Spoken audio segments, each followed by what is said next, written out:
Hello छात्रों, देखिए redox पिछले में अपन लोग रेडॉक्स अभिक्रियाओं के बारे में मैंने बताया था, यानी ऑक्सीकरण और अपचयन अभिक्रियाओं के बारे में। तो ऑक्सीकरण और अपचयन अभिक्रियाओं के बारे में हाइड्रोजन और ऑक्सीजन के आधार पर पढ़ चुके हैं, लेकिन कल मैंने बतलाया था कि रेडॉक्स अभिक्रियाओं की इलेक्ट्रॉनिक संकल्पना मैं बताऊंगा। तो रेडॉक्स अभिक्रियाओं की इलेक्ट्रॉनिक संकल्पना क्या है? जो इलेक्ट्रॉनिक संकल्पना है वो आधुनिक अवधारणा है, ठीक है। पहले रेडॉक्स अभिक्रियाओं को या ऑक्सीकरण अपचयन अभिक्रियाओं को समझाने के लिए हाइड्रोजन और ऑक्सीजन के आधार पर इनको समझाया गया था, जो मैंने कल आपको समझा दी थी। चलिए तो यहाँ रेडॉक्स अभिक्रियाओं की इलेक्ट्रॉनिक संकल्पना पढ़ते हैं। रेडॉक्स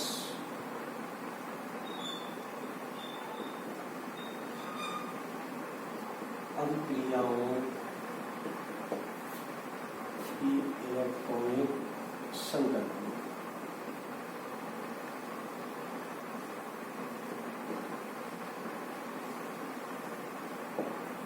तो जी कल बतलाया था कि जो रेडॉक्स अभिक्रिया होती है वो ऑक्सीकरण अपचयन अभिक्रिया को संयुक्त रूप से रेडॉक्स अभिक्रिया कहते हैं। तो electronic concept of redox reaction, इसमें क्या होगा? तो रेडॉक्स अभिक्रियाएं या फिर कह सकते हैं ऑक्सीकरण अपचयन। तो ऑक्सीकरण अपचयन या रेडॉक्स अभिक्रियाओं को इलेक्ट्रॉनिक संकल्पना के आधार पर इलेक्ट्रॉनों को त्यागने या ग्रहण करने के पदों में वर्णित किया जा सकता है, यानी इसके आधार पर इसको समझाया जा सकता है। तो किस आधार पर? इलेक्ट्रॉनों को त्यागने या ग्रहण करने के पदों में इसको समझाया जा सकता है। तो यह जो संकल्पना है यह आधुनिक है, मॉडर्न कॉन्सेप्ट है, इसको आधुनिक अवधारणा भी मानते हैं। तो इस अवधारणा के अनुसार ऑक्सीकरण या ऑक्सीडेशन क्या होगा? तो इसमें इलेक्ट्रॉनिक के आधार पर ऑक्सीडेशन क्या होगा? तो ऑक्सीकरण वह प्रक्रिया है जिसमें कोई परमाणु या आयन एक या एक से अधिक इलेक्ट्रॉन त्यागता है। इलेक्ट्रॉन कितने? एक या एक से अधिक इलेक्ट्रॉन त्यागता है। तो ऑक्सीकरण वह प्रक्रिया है जिसमें कोई परमाणु या आयन एक या एक से अधिक इलेक्ट्रॉन त्यागता है। तो जो इलेक्ट्रॉन त्यागेगा, जो परमाणु या आयन, तो इलेक्ट्रॉन त्यागने वाला वो अपचायक कहलाता है। उसका होगा क्या? ऑक्सीकरण, लेकिन होगा कहलाएगा क्या? वो अपचायक। तो ऑक्सीकरण वह प्रक्रिया है जिसमें कोई परमाणु या आयन एक या एक से अधिक इलेक्ट्रॉन त्यागता है। इलेक्ट्रॉन त्यागने वाले क्या कहलाएंगे? अपचायक, वो अपचायक होते हैं। तो ये ऑक्सीकरण की परिभाषा होगी। अपचयन या रिडक्शन जी क्या होगा? अपचयन या रिडक्शन। तो ऑक्सीकरण में इलेक्ट्रॉन क्या हो रहा था? त्याग। इलेक्ट्रॉन का हो रहा था परमाणु या आयन। यहाँ इलेक्ट्रॉन क्या करेगा? वो ग्रहण करेगा। तो इसी प्रकार इसको भी परिभाषित कर सकते हैं कि अपचयन वह प्रक्रिया है जिसमें परमाणु या आयन एक या एक से अधिक इलेक्ट्रॉन ग्रहण करता है। इलेक्ट्रॉन ग्रहण करने वाले जो होंगे वो ऑक्सीकारक कहलाते हैं। तो उल्टा होता है। उल्टा क्या होता है? जैसे मान लो ऑक्सीकरण क्या थी? वह प्रक्रिया जिसमें कोई परमाणु या आयन इलेक्ट्रॉन त्यागता है, और इलेक्ट्रॉन त्यागने वाले वो कहलाते हैं अपचायक। अपचयन वह प्रक्रिया है जिसमें परमाणु या आयन एक या एक से अधिक इलेक्ट्रॉन ग्रहण करता है। तो इलेक्ट्रॉन ग्रहण करने वाले जो परमाणु या आयन होंगे वो ऑक्सीकारक कहलाते हैं। तो वो क्या कहलाएंगे? ऑक्सीकारक। अब जैसे कोई एग्जाम्पल ले लें, मान लो सोडियम पर क्लोरीन की क्रिया करा दें। सोडियम क्या होता है? सॉलिड होता है, ठोस होता है। क्लोरीन गैस होती है। तो क्या बनेगा? ये तो सभी जानते हैं, आप लोग पढ़ चुके हैं इसको, कई बार मैंने रिएक्शन इसको पढ़ाई है, 9th में भी पढ़े हो। क्या था ये? NaCl नमक बनेगा, 2NaCl, इसको संतुलित कर लो। ठीक। अब यहाँ दो क्या होगा? सोडियम पर प्लस होगा, क्लोरीन पर माइनस। क्यों होता है आप भी जानते हो, क्योंकि सोडियम का परमाणु क्रमांक कितना होता है? 11 है, और इसका इलेक्ट्रॉनिक विन्यास 2 8 1। क्लोरीन में 17 इलेक्ट्रॉन होते हैं, परमाणु क्रमांक 17 है, इसका इलेक्ट्रॉनिक विन्यास होगा 2 8 7। ये क्या करेगा?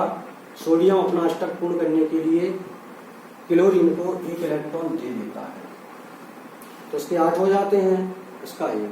तो जो इलेक्ट्रॉन त्यागता है वो वैसे ही धनात्मक होगा, धनी होगा, वही तो त्यागेगा। तो सोडियम इलेक्ट्रॉन त्यागता है और क्लोरीन इलेक्ट्रॉन ग्रहण करता है। तो जो त्यागेगा वो धनी और जो ग्रहण करेगा वो ऋणी, इसलिए इस पर प्लस होगा, इस पर माइनस। तो सोडियम का एक परमाणु 1 इलेक्ट्रॉन त्यागता है, क्लोरीन का एक परमाणु 1 इलेक्ट्रॉन ग्रहण करता है। तो जब सोडियम के 2 परमाणु हैं तो वो क्या करेंगे? 2 इलेक्ट्रॉन त्यागेंगे। कितने इलेक्ट्रॉन त्यागेंगे? 2। क्लोरीन का एक परमाणु 1 इलेक्ट्रॉन ग्रहण कर रहा है, तो 2 परमाणु 2 इलेक्ट्रॉन ग्रहण करेंगे। इसका मतलब सोडियम ने क्या किया? 2 इलेक्ट्रॉन त्यागे, यानी इसमें 2 इलेक्ट्रॉन की कमी हो गई।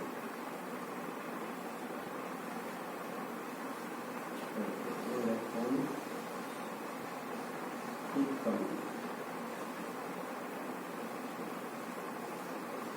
कमी हुई इसमें 2 इलेक्ट्रॉन की, तो इसमें 2 इलेक्ट्रॉनों की कमी हो रही सोडियम में। तो जिसमें इलेक्ट्रॉन की कमी होती है या जो इलेक्ट्रॉन त्यागता है वो क्या होगा? ऑक्सीकरण होगा। तो इसका ऑक्सीकरण,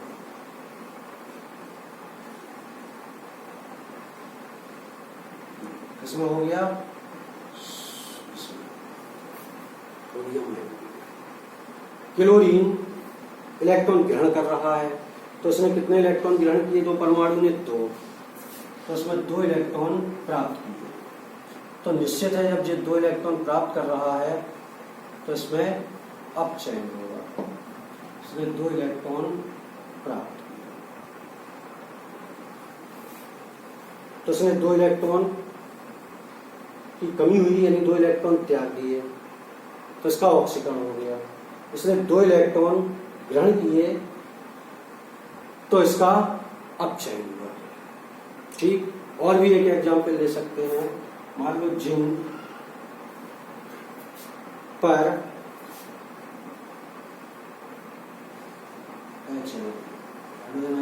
एक्वा होगा, जलीय होगा, ये सॉलिड होगा, ये एक्वा होगा। तो क्या होगा? जिंक आयन बनता है, हाइड्रोजन गैस निकल जाती है, तो यहाँ जिंक आयन प्लस H। अब यहाँ क्या होगा? देखो यहाँ जिंक पर कोई आयन है नहीं है, कोई आवेश है नहीं है, ना धनात्मक ना ऋणात्मक। यहाँ जिंक आयन बना, इस पर 2 प्लस है। तो धनात्मक कब आता है? प्लस तब आता है जब इलेक्ट्रॉन त्यागते हैं। तो निश्चित है यहाँ इसने 2 इलेक्ट्रॉन त्याग दिए, इसलिए इस पर 2 प्लस है। तो इलेक्ट्रॉन की कमी हुई इसमें, तो इसमें 2 इलेक्ट्रॉन की कमी है। जब 2 इलेक्ट्रॉन की कमी है तो निश्चित है इसका ऑक्सीकरण होगा। इसका क्या होगा? ऑक्सीकरण होगा। यहाँ देखो इस पर एक प्लस था, संतुलित कर दो पहले इसको। तो यहाँ एक प्लस था और 2 H आयन है तो 2 प्लस हो गए और यहाँ कोई प्लस नहीं है, तो इसका मतलब इसने 2 इलेक्ट्रॉन प्राप्त किए। जब ये 2 इलेक्ट्रॉन प्राप्त कर लेगा तो प्लस माइनस न्यूट्रल हो जाएगा। तो इसने 2 इलेक्ट्रॉन ग्रहण किए या प्राप्त किए, तो इसने 2 इलेक्ट्रॉन प्राप्त किए, इसका मतलब इसका अपचयन, तो ये अपचयन। तो इस प्रकार ये रेडॉक्स अपक्रियाओं की इलेक्ट्रॉनिक संकल्पना होगी।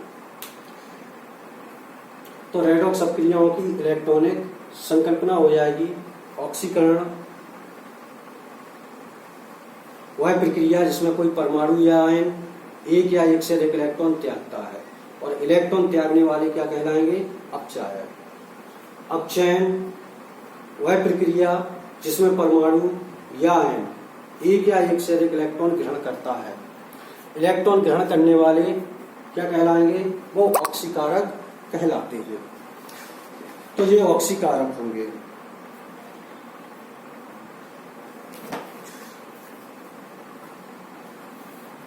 ठीक, तो अपचयन में वही हो गया।